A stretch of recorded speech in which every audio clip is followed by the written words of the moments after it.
Want to start using the Dunkin Donuts app to mobile order and earn rewards, but not sure how? I'm Jessica, and in this video, I'll show you how to download and install the Dunkin Donuts app. Note that this video will demonstrate on iPhone, but written instructions for both Android and iOS will be listed in the description box. Now let's get started. To download the Dunkin Donuts app, first open the App Store.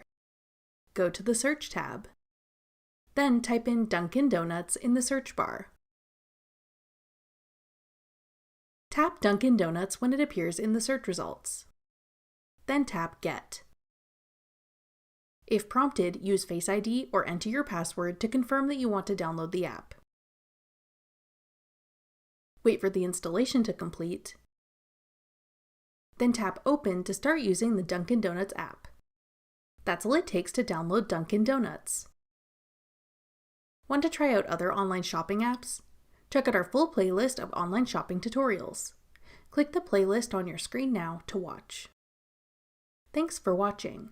If you found this video helpful, we'd love it if you'd hit the like button below and subscribe to our channel. We put out great new tech tutorials like this one every day.